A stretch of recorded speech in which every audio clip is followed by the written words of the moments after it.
每位传奇大侠的身后都有一匹不凡的战马。大家好，我是 Somi， 今天来跟大家分享一下烟云16升马匹快速抓取的方式。那一样不啰嗦，直接进入正题。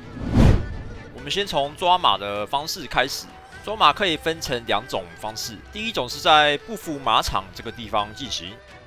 马场一天只能抓5匹马，且马匹的品质已经写在地图的简介上面了。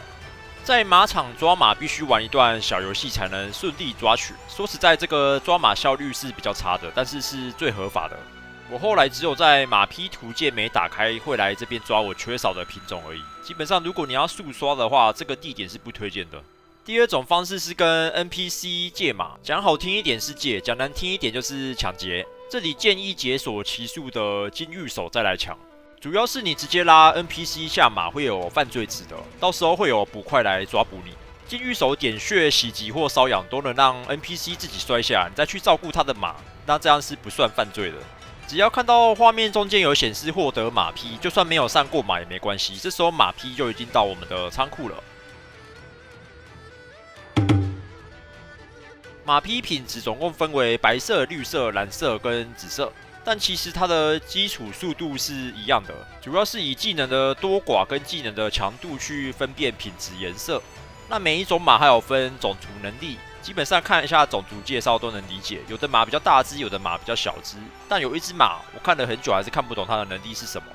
就是离这一只黑马，特地问了许多人，但没有人知道这匹马的种族能力是做什么的。只有跳跃才会消耗精力值，不太懂这能力的意思。如果你知道的话，欢迎留言区告诉我一下，我真的很想知道。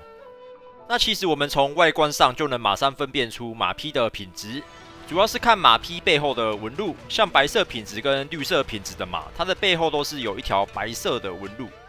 蓝色品质的马匹，它背后是类似斑点的纹路。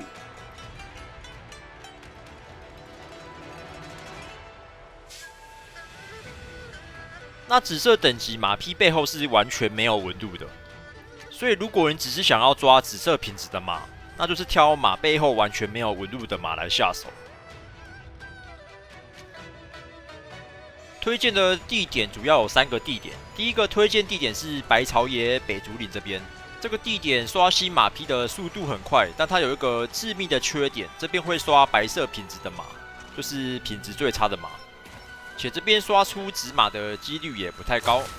算是前期你没有马想刷一下的话，可以来这边玩看看。如果你想要刷紫马的话，我会推荐你下一个地点。第二个地点是定风坡界碑往右上的这条路，这条路会有一个穿着比较华丽，看起来是天犬的 NPC。这个 NPC 比较容易刷出紫马，最重要的是这边不会刷出白色品质的马。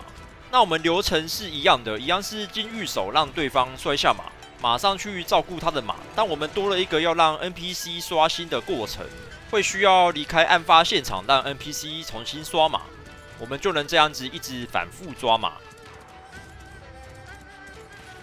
如果你还是觉得这样刷马速度不够快，这边还有一个速度最顶的抓马方法，但有一些使用前提，需要学会大轻功跟萨踏流星后才可以使用。方法跟前面说的一样，但不同的是，我们一靠近骑马 NPC， 只要马匹不是紫马，直接原地大轻功起飞后再落下 ，NPC 会马上换一匹新的马，直到它出紫马或者是你想要的品种马，再进行抢马，这样速度上会快上许多。这边要注意，只有萨踏流星才能做到这件事，主要是它前段起飞高度就够高，能够进行刷新。